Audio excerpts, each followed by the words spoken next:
Wait,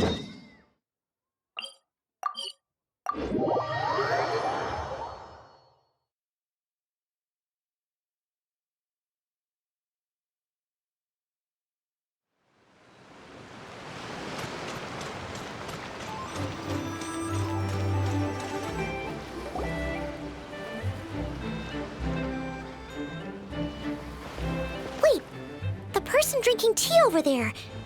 Isn't that Yelan? Oh, looks like she's having some kind of tea party with friends. We're just in time.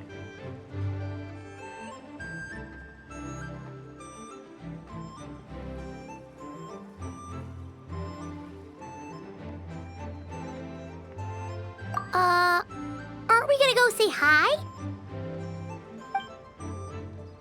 Well, Officer Edler, after all that work, I think we've got them this time. Might take a few days to wrap up things in the field. In the meantime, I think you've earned yourself a break. Much appreciated, Miss Yelan. This case really took it out of me. 13 strongholds. One thieving weasel after another. We rounded up so many people, you almost start to hope a few were innocent, just to balance it out. I'm just glad we finally took down these crooks.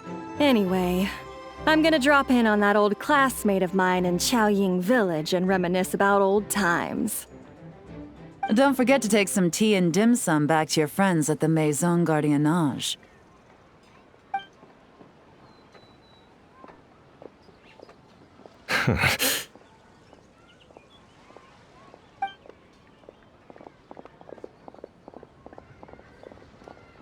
Oh, looks like Yelan's friend left.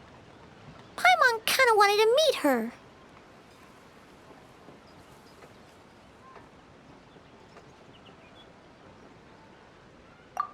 Ah, another pleasant surprise. Traveler, Paimon, take a seat. Excuse me, a pot of your finest Yunlai white tea, if you would. And 2 more place settings. Now, judging by that expression, I assume you came over to ask about the 2 spies that were just watching us. Ah! Spies? What spies? There were spies around here just now?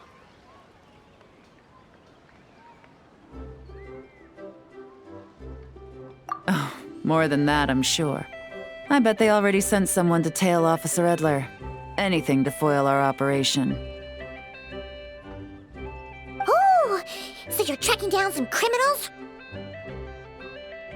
They've got some nerve spying on you like that. Pretty bold if you ask Paimon. Well, those tend to be the kinds of cases that cross my desk. If I could leave it to someone else, I would. I could have been on vacation right now.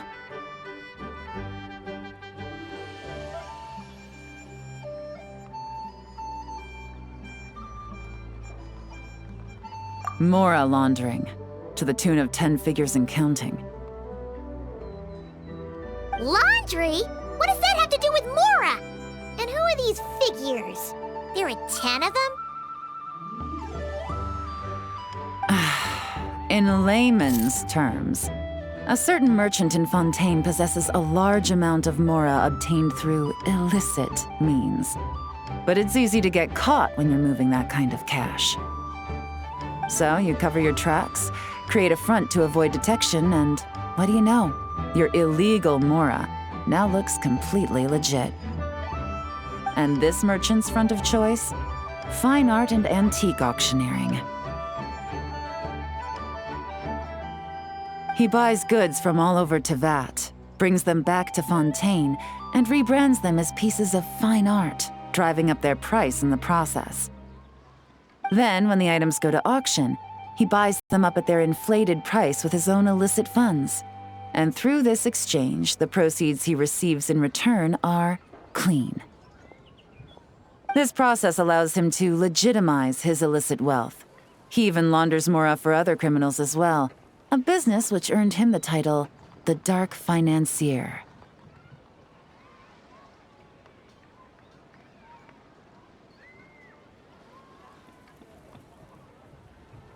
That's to be expected, I suppose. In Chenyu Vale, you can get your hands on exquisite antiques without breaking the bank. Tea sets, porcelain, jade, statues, all easily marketed as pieces of fine art. Liyue goods being used in illicit underground schemes poses a real threat to our trade standing in the long run. So, instead of getting to enjoy my long-awaited vacation in Fontaine, it's back to work for me. Okay, Paimon thinks she gets it now. It's like moving Mora from one hand to the other. In other words, just disguising where it originally came from. But if you know what this merchant is up to, shouldn't it be pretty easy to catch him? You go to the auction, wait for him to appear, then nab him right as he goes to purchase his expensive piece of Liyue art. Not a bad plan, Paimon. But there are too many loose ends. If you were the mastermind behind this whole scheme, would you really expose yourself as the face of the operation? Oh, yeah. You wouldn't want to be seen doing the dirty work. You'd send someone else instead. Like, if Paimon was the bad guy, she'd send the Traveler.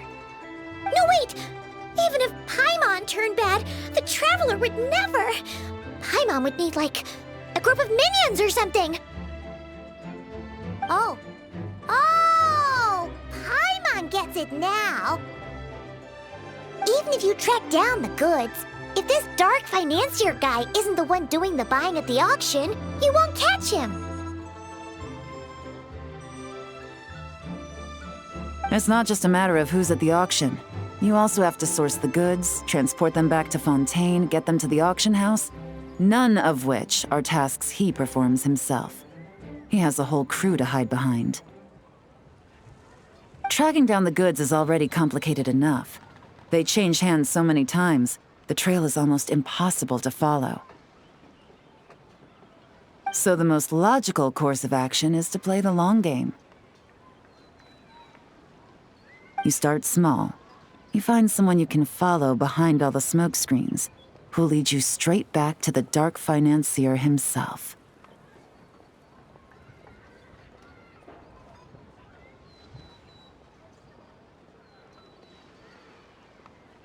Wait! So you were just pretending? And to think, Paimon thought all that stuff about wrapping up the case and taking a break was actually true! Right you are, Traveler. Working with the Millilith and Officer Edler, we managed to launch attacks on all of the Dark Financier's strongholds, which allowed us to nab most of his crew. Those spies just now were his most important agents, the two people he trusts to have direct contact with him. The first is Corday, a senior member of the Fontaine Antique Association, in charge of auctioning off the goods, and the other is Dodamani, a ship owner from Sumeru and longtime cargo transporter. They're under pressure to salvage the situation, so we let them slip through the cracks on purpose. The goal is to make them think that, by some stroke of luck, they're in the clear and have room to act. They think keeping tabs on Officer Edler will allow them to operate under her radar and get whatever remains of their goods out of Liyue. But little do they know, while their attention's fixed on her, I'll be secretly gathering the intel that's gonna bring them crashing down. So, interested in coming along for the ride? I'm curious how you take to this line of work. Could be some potential there.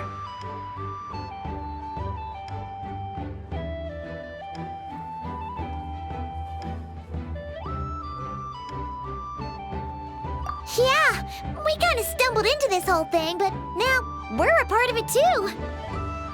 Let's do it! For Yelan, for the people of Chenyavale, and for, the Liyue business world! I admire your selflessness, Traveler and Paimon.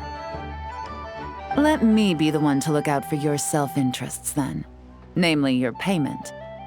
How about we do this the Fontainian way? You'll get exactly what a top agent receives for a dangerous field mission. Getting started is always the hardest part, but luckily, I have a lead. The Dark Financier's crew is even more on guard than usual, so our best bet is to do some counter-surveillance to get on the right track. And I think I know just the place to start. Let's head northeast and see if I'm right.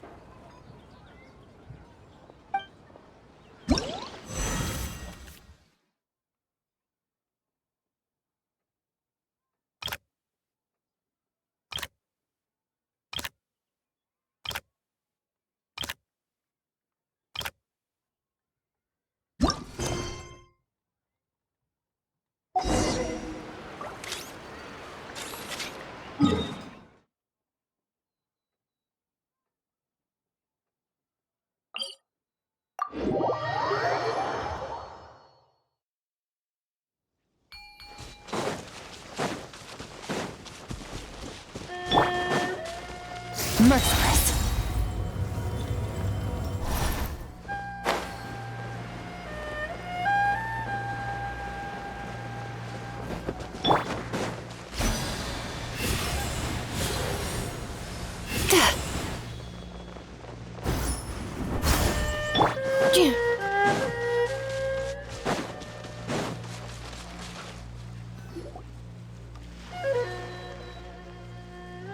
All right, let's start our investigation here.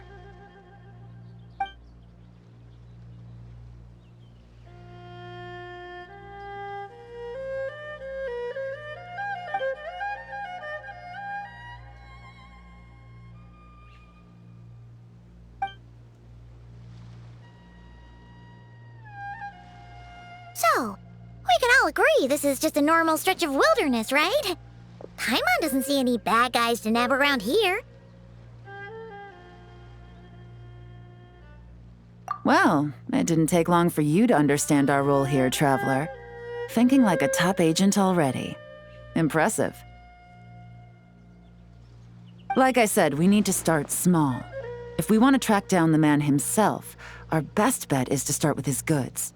So right now, finding his stock is our #1 priority.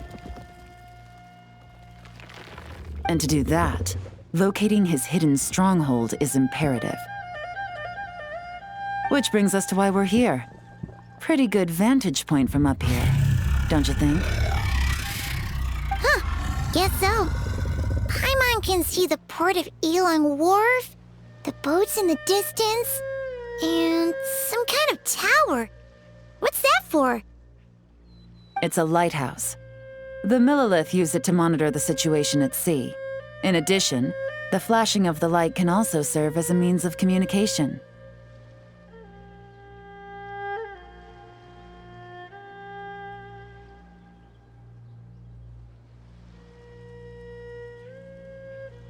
Oh, let's hear it.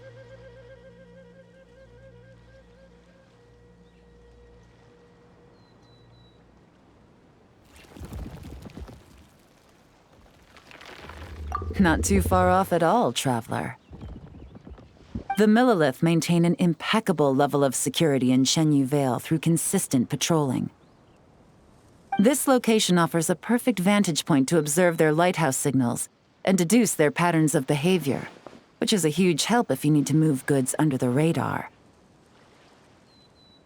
So we should be able to find traces of the Dark Financier's scouts in this area. Oh, okay. Paimon doesn't quite follow, but she'll take your word for it. It's simple. Just take this forensic imaging device and investigate the surrounding area. As long as we're meticulous, I'm positive we'll find something.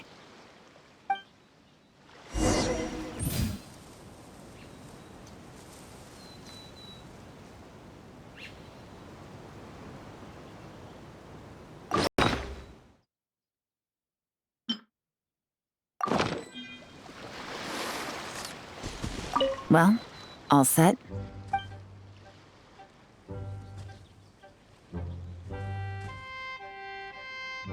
Remember, an eye for detail is key. Clues are often hidden in plain sight.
some good finds. Whatever door this key opens could be critical to the investigation. And this carrier pigeon tube contains several coded messages.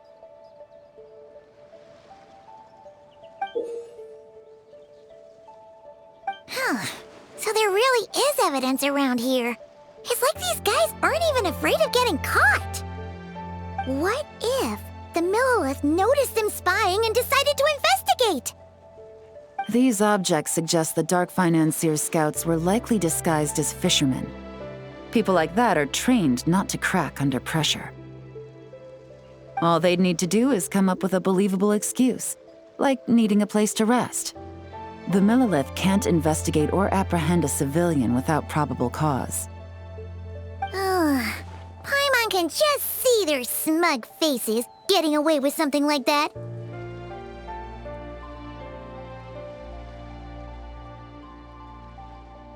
Not to mention, the traces on these objects are fresh, which means the scout here is still active and wasn't among those caught by Officer Edler. So we need to stay vigilant. We can't let them know we're still on their tail.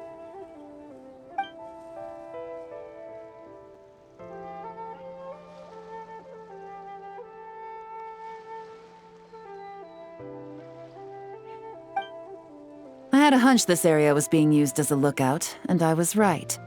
But that still leaves the question of where the goods are hidden. Any ideas?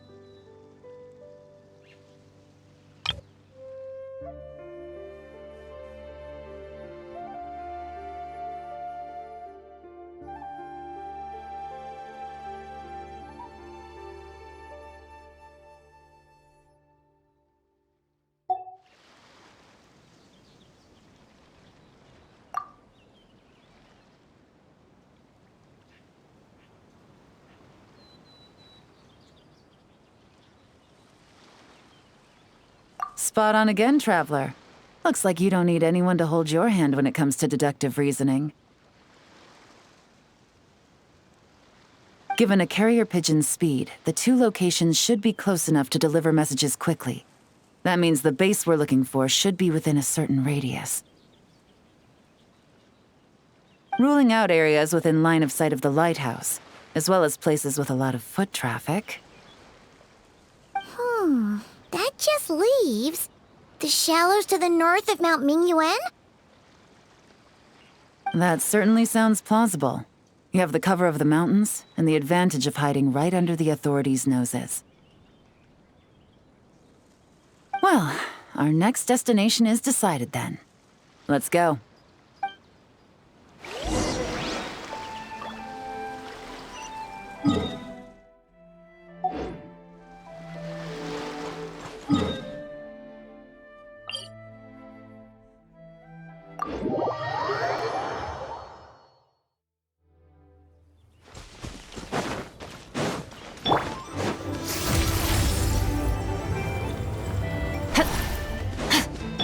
Turn that frown upside down.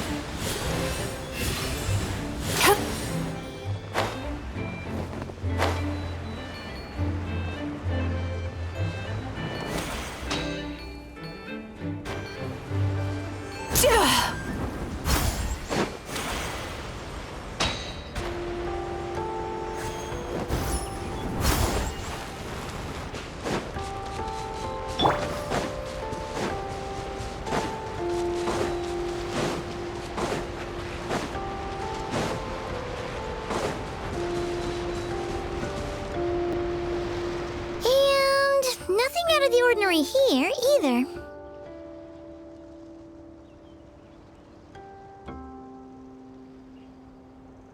That's right. No detail is too small to investigate. I believe in you.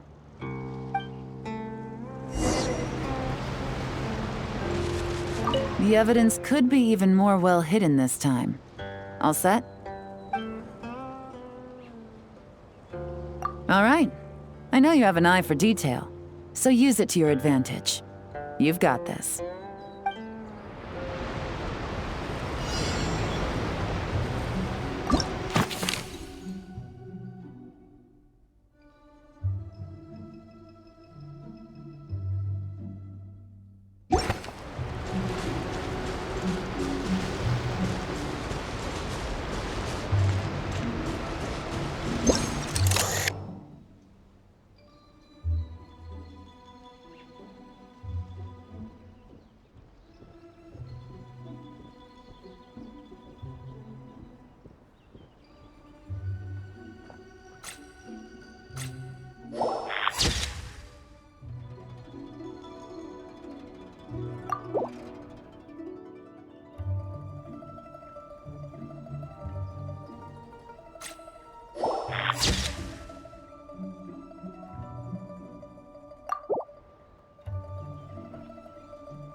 base where they stashed their goods!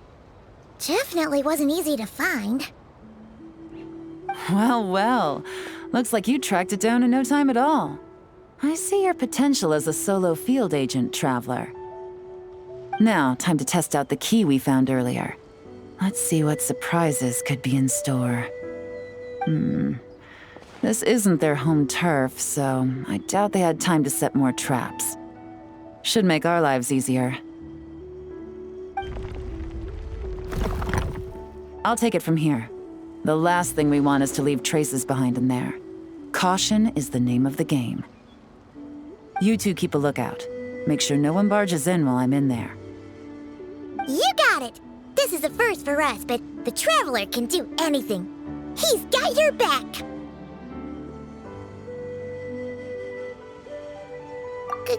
Good point. Yellow doesn't make mistakes like that.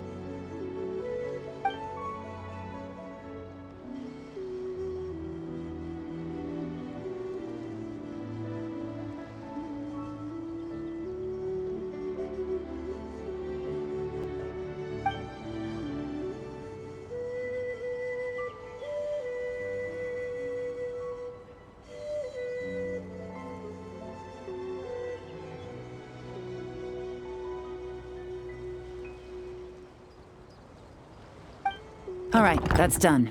I've noted the features of all the porcelain items, vases, and teas stored here. We need to keep a lookout for these features at the auction and pinpoint the person attempting to purchase the corresponding goods. Then, we can let them lead us to our main target. Wow, that was fast! You must do that all the time, huh? Now, we wait. There are countless auctions in Fontaine. We can't possibly monitor them all. Besides, that would be a waste of personnel. I'll continue to conduct surveillance in the area, keep tabs on the situation, and attempt to decipher their coded messages. Once his two lackeys move the goods, we can shift our focus to the upcoming auction. And then, we'll have somewhere to start. Got it! All we can do now is wait. Wait, and then follow them straight to the guy behind this whole thing so we can give him the old 1-2 punch! This whole time, Officer Edler has been leading her two stalkers on a wild goose chase around Chaoying Village. Once they decide it was all a waste of time, it's her turn to tail them instead. Not to mention our operation has already put them under extreme pressure. We've forced their hand. I doubt they'll last more than 2 days before making a move. So let's meet back up at Yilong Wharf in 2 days. Find me near the harbor.